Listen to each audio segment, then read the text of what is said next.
For most of its history, Ukraine has been split up and ruled over by foreign powers. Lithuania, Poland, and Russia have all tried their hands at controlling the gates of Europe. As a result, the people of this country took on many of the characteristics of their former rulers, notably from Poland and Russia. Yet, Ukrainians are neither. Against the odds, Ukraine wasn't absorbed by its neighbors. There have been many key moments scattered across their long history that has allowed Ukrainians to carve out their own distinct national identity. Though the first documented records came from ancient Greece, Ukraine's true origins arguably stem from the early medieval period, with the founding of the Kievan Rus by Scandinavian Vikings. Ruled over by the Rurikid dynasty, Kievan Rus laid the foundations for what later became Belarus, Russia, and Ukraine. Its history is something to be proud of, and its legacy can still be seen to this day. One of Ukraine's most famous symbols, the trident or trisub, was appropriated from the old Rurikid dynasty. Under the reign of Volodymyr the Great, the Eastern Slavs were converted to Orthodox Christianity and built cathedrals modeled after those in Constantinople. There is a debate amongst Ukrainians and Russians over who can claim this history for themselves. According to Russian historians, the population of Kiev migrated northeast towards Moscow after the Mongol invasion, bringing with them their culture and institutions. Ukrainian historians argue against this, stating that no such migration had occurred at all, and even if a few had gone towards Moscow, it was only temporarily. The historian and future president of the Rada, Mikhailo Hrushevsky, firmly states that the Russian state was created by a separate nationality, the Great Russians, than those who created the Kievan state, the Ukrainian Rus. But, as historian Yaroslav Hrytsak writes, this debate is pointless. Rus existed long before the appearance of a Ukrainian or Russian nation. Kievan Rus wasn't a nation-state. In fact, it was barely a state at all. It was more like a conglomerate of various principalities loosely tied to a central authority in Kiev. This is especially true as Kievan Rus began to decline. While the Slavs most likely originated around the Pripyat marshes, differences emerged as they migrated throughout Eastern Europe. Also is the fact that Kievan Rus was home to non-Slavic peoples that would have added to its diversity of languages and culture. To give an example of this diversity, in the far north of Rus, the people started referring to themselves as Ruski, and their state as Russia. Further south, in what is now Belarus and Ukraine, people carried on calling themselves Ruthenians, which is English for Rusini. While the term Ukrainian didn't appear until more recently, the word Ukraina was first recorded in a chronicle of 1187 to denote the land surrounding Kiev. The Rus were far from a homogeneous people, but if anything, this is a good thing. Modern Ukrainians pride themselves on being distinct from their neighbors. The fact that their ancestors were always different, even if slightly, than those of the Russians helped lay the foundation for the development of a distinct Ukrainian identity. The Mongol destruction of Kievan Rus only furthered the divide between the Eastern Slavs. What Ukraine inherited most from the Rus wasn't just old churches and culture, but the idea that they were part of a broader European community. To quote Hrytsak, the main thing Ukrainians have inherited is the idea that Europe is not alien to them, let alone hostile. This idea relates directly to the fact that ancient Rus was an integral part of Europe if we accept the medieval definition of Europe as a shared Christian civilization. This is best reflected in the immediate aftermath of the Mongol invasion. Russia's core territories came under much tighter control by the Mongols, whereas large swaths of Ukraine, notably the west, remained less affected. Even though a Mongol vassal, what became the Kingdom of Galicia-Volhynia, also known as the Kingdom of Ruthenia, avoided the destruction that befell upon places like Kiev.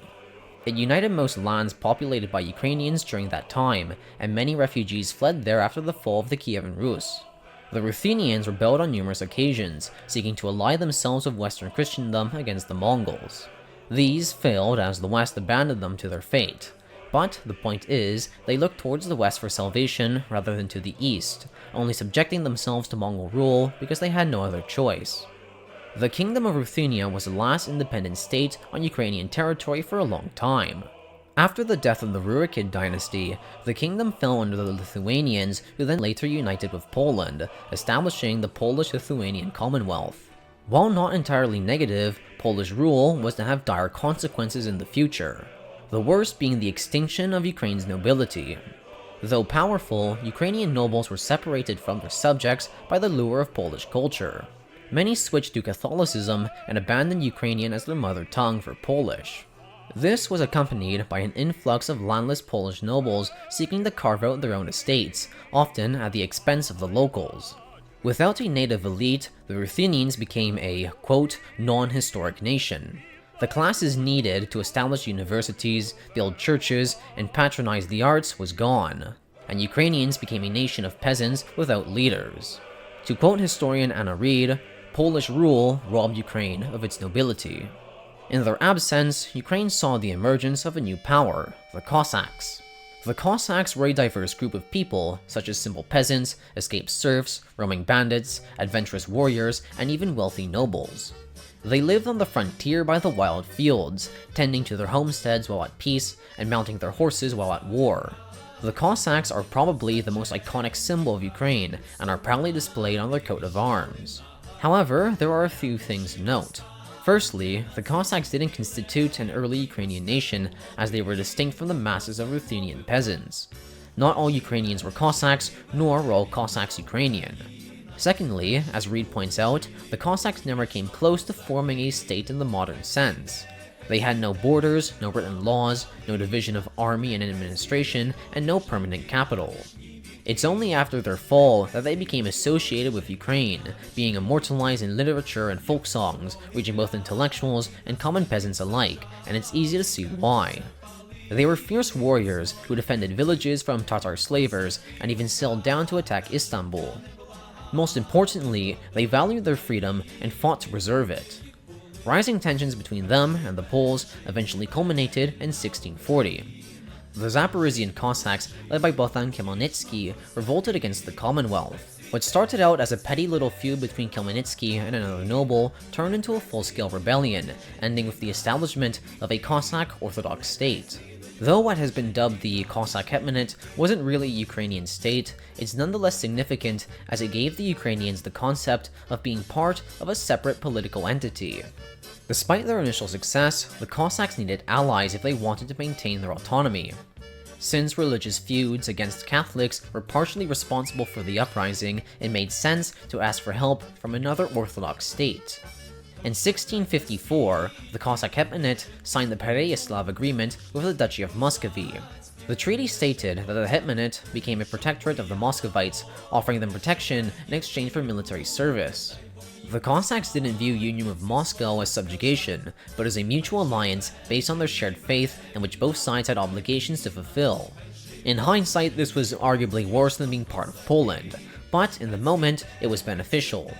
Muscovy saved the Hetmanate from immediate destruction. The Pereyaslav Agreement was the start of modern Russo-Ukrainian relations. From the beginning, the Cossacks had doubts about their alliance with Moscow. After Khmelnytsky's death, the Hetmanate fashioned into warring factions. The right and left banks of the Dnieper River each had their own Cossack host, with the Zaporizhian Sich acting as a third force that supported one side or the other. Each army forged new alliances with Poland, Muscovy, the Ottomans, and the Crimean Tatars. This civil war, what Ukrainian historians call the Ruin, weakened the Hetmanate. The right bank alone lost between 65 and 70% of its population.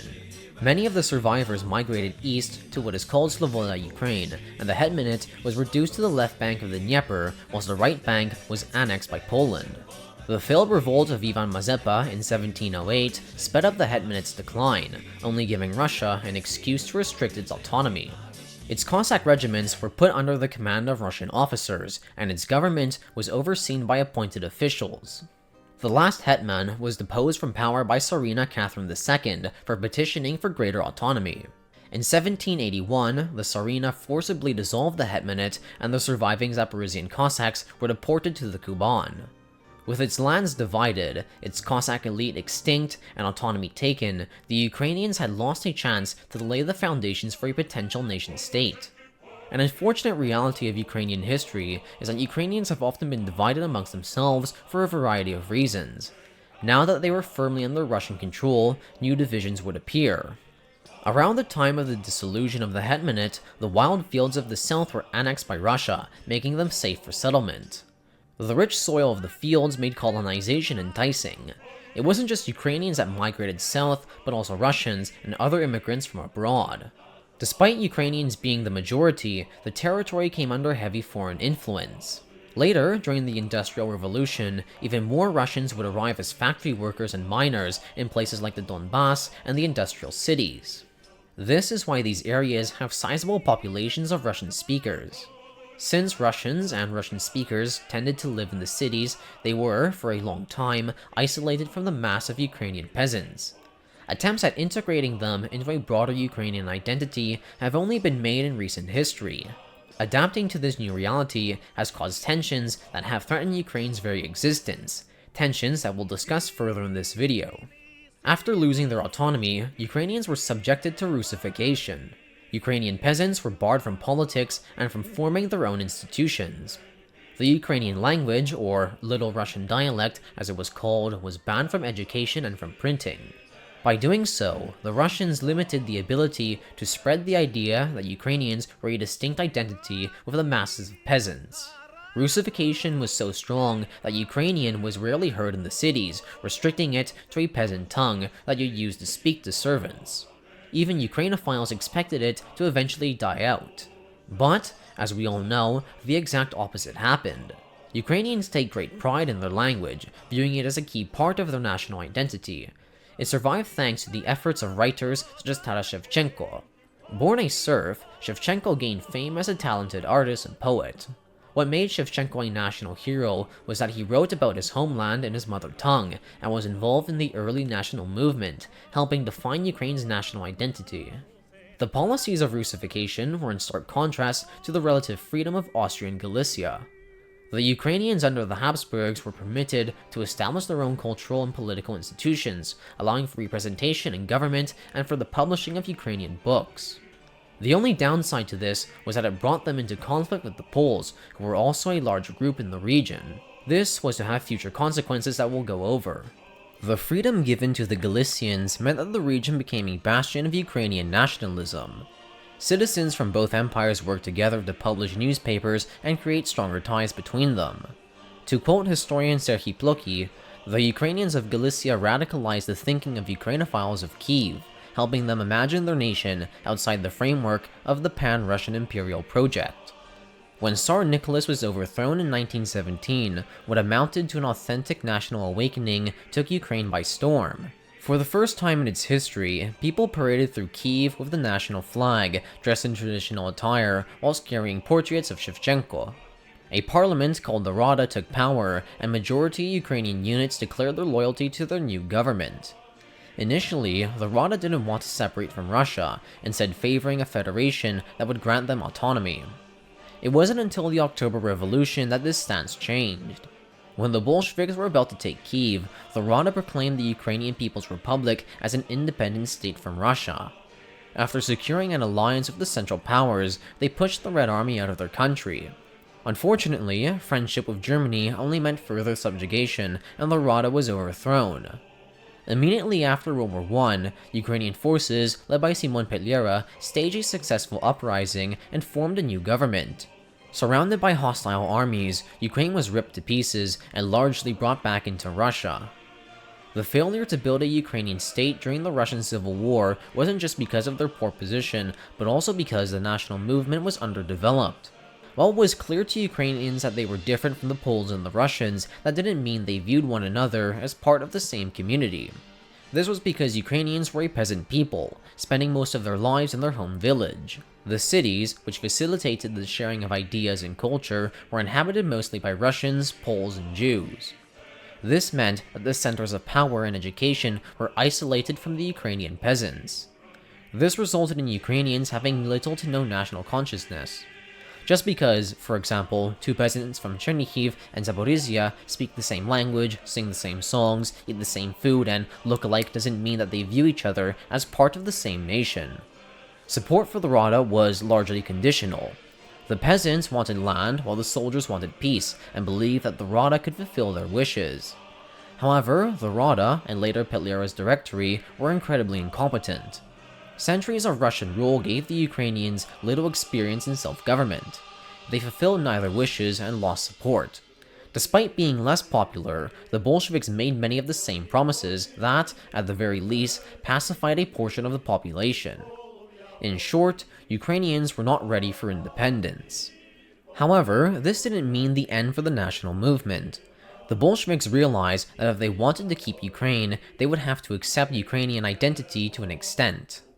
At the start of Soviet rule, there existed a policy of Ukrainianization that permitted the tolerance of nationalism and granted them autonomy, especially in regards to culture and education.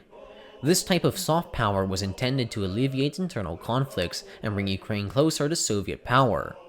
For a moment, Ukrainian identity was given a chance to consolidate and to define itself. But this policy came to an end during collectivization and the ensuing famine.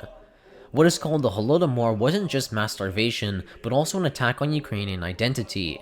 The Soviet government accused Ukrainianization of allowing so-called counter-revolutionary elements of infiltrating the state and sabotaging collectivization. This gave Stalin an excuse to limit Ukraine's autonomy. The Ukrainian Communist Party was purged of any members who'd supported nationalist ideas, and all institutions related to Ukrainian culture, such as universities and art galleries, were shut down or transformed. The secret police arrested 200,000 people, who represented a whole generation of educated and patriotic Ukrainians, which was to have catastrophic effects on society. To quote historian Anne Applebaum, the origin of many of Ukraine's current political problems, amongst them the mass distrust of the state, weak national institutions, and a corrupt political class, can be directly traced to the loss of that first patriotic and post-revolutionary elite. In 1933, the men and women who could have led the country had been eliminated. This is why people argue that the Holodomor was a genocide, not because Stalin wanted to kill every Ukrainian, but because he tried to destroy the idea of the Ukrainian nation itself. Over in Polish Galicia, the Ukrainian population was better off than in the USSR. But while not starving, they themselves fell victim to persecution. Poland had promised to grant the Ukrainians in the region cultural and political autonomy. However, this was not the case. Ukrainian language schools were shut down, newspapers were censored, professors were fired, churches were demolished, and political representation almost non-existent. Furthermore, Polish settlers were brought into the region, and Ukrainian civilians were frequently attacked. Ukrainian political parties that tried to compromise lost support in favor of more extreme groups, such as the Organization of Ukrainian Nationalists that launched their own attacks against the Polish government. What has become a trend in their history, persecution has only ever served to radicalize and unite Ukrainians. When World War II broke out, many of them were initially optimistic that the Germans would liberate them. These expectations quickly wore off as the Nazis unleashed their own reign of terror. Even the OUN largely turned its back on them. Unlike in Russia, where the Second World War is viewed as this patriotic struggle against invaders, in Ukraine it's less romantic. Despite most Ukrainians serving in the Red Army, there was still a substantial part of the population that didn't. Even then, many Ukrainians only fought for the Soviets not out of love for the motherland, but because they viewed them as the lesser of two evils. Ukrainians were caught in the middle, not fighting for themselves, but for others. Even though they were the only ones to fight for an independent Ukraine, the Ukrainian insurgent army was only operational in part of the country and lacked majority support. They were also engaged in a dirty war against Polish insurgents in which both sides committed acts of ethnic cleansing. Suffice to say, the insurgent army doesn't make for good heroes. Whilst in Russia, the memory of the Second World War is a key part of their modern identity, but for Ukrainians, it's much more divisive. After the conflict, all Ukrainian lands were incorporated into the USSR, including most of Galicia. Still a stronghold of nationalism, this region was to play an important part in the revival of the Ukrainian national movement. After Stalin, the situation gradually improved. Gorbachev's reforms allowed for grassroots organizations to take shape and were often led by former Gulag prisoners. The repression of the 1970s destroyed what little faith they had in the communist system. The Ukrainian Helsinki group, founded in 1976, ditched their Leninist ideals in favor of advocating for human rights. The Ukrainian Language Society, founded in 1989, was meant to protect the Ukrainian language from disappearing. Perestroika allowed for a revival of the national movement and the rescue of their history and literature that had been suppressed by the Soviet government. Ukrainians became increasingly fascinated with their Cossack past, one of those things that united the whole country, and the image of the Cossack became forever tied to their identity. One caveat about this period is that Ukrainians initially didn't want independence.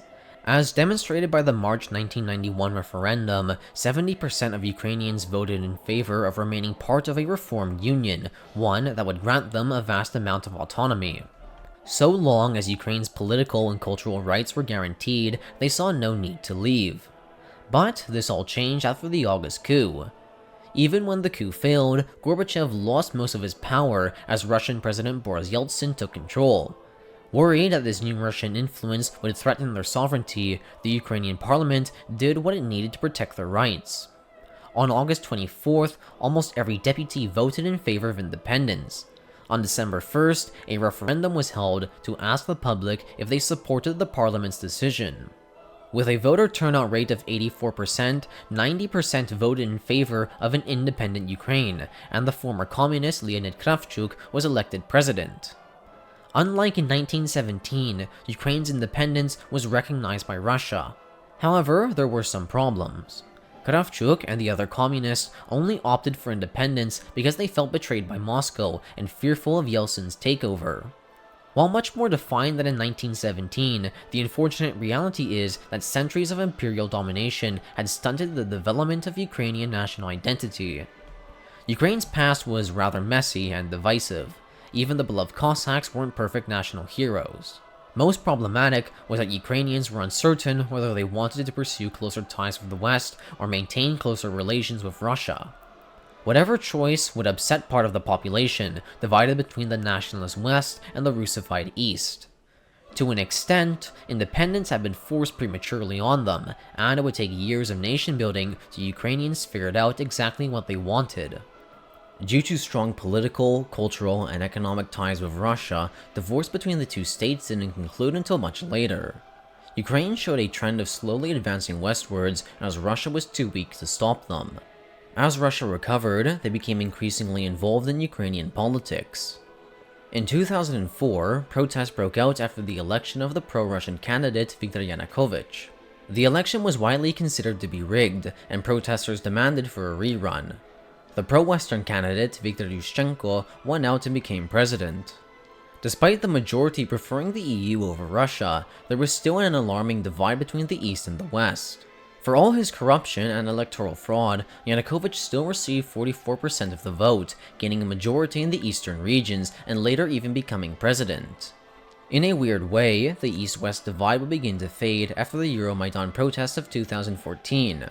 When Yanukovych refused to sign a trade agreement with the EU, hundreds of thousands, perhaps even millions of people protested all over the country. The trade agreement was just the catalyst for the demonstrations. Ukrainians were fed up with the rampant corruption of the state and wished for a more effective democracy, looking towards the West rather than towards Russia for inspiration. The demonstrations turned violent as police cracked down and several people were killed. But the firm resolve of the protesters managed to scare Yanukovych into fleeing the country. Before a new president could be elected, Russian forces invaded and annexed the Crimean Peninsula. In the Russian-speaking regions, they took advantage of already existing tensions to foment separatism, though only saw success in the Donbass because of military assistance.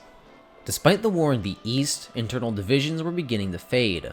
When Volodymyr Zelensky was elected president, he received an impressive 74% of the vote, gaining a majority in almost every region. Euromaidan marked a revival of Ukrainian identity. A greater effort was made to reverse Russification and distinguish themselves from the Russians. People started speaking Ukrainian more often and promoting their own culture. The definitive break with Russia was in 2022, during the full-scale war. The conflict quite literally divided mixed families of Russians and Ukrainians and destroyed any positive exchange between the two countries. The most affected regions by the war are the Russian-speaking East, with millions of people fleeing and whole cities being destroyed. United against an existential threat, Ukrainians from all over the country have given their lives for the freedom of their people. Even 2 years after the escalation of hostilities, an impressive 75% of Ukrainians still supported joining NATO, and 84% blame Russia for the war.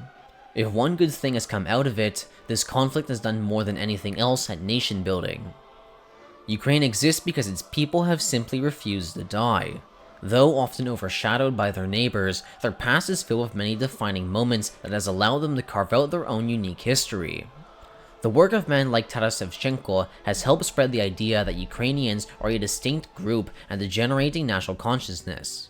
Attempts by foreign occupiers, notably Russia, to absorb the country has only pushed its people farther away, while also uniting them against a common threat. Ukrainians are a freedom-loving people, and have certainly fought harder than most to obtain it. While not part of Western Europe, Ukraine almost always had ties with the rest of the continent, and Western ideals such as liberal democracy certainly enticed them. Though very close to the Russians, friendly relations between the two are now almost impossible. The country is now reintegrating back into Europe and growing closer to some of their former enemies, such as the Poles. The unfortunate reality is that Ukraine will not have it easy for a long time. Whether they will win the war, if winning is even possible, is uncertain. But, in my opinion, what is certain is that Ukraine and her people will not disappear. They're too stubborn to give up. Whatever form it takes, Ukraine will likely continue to exist.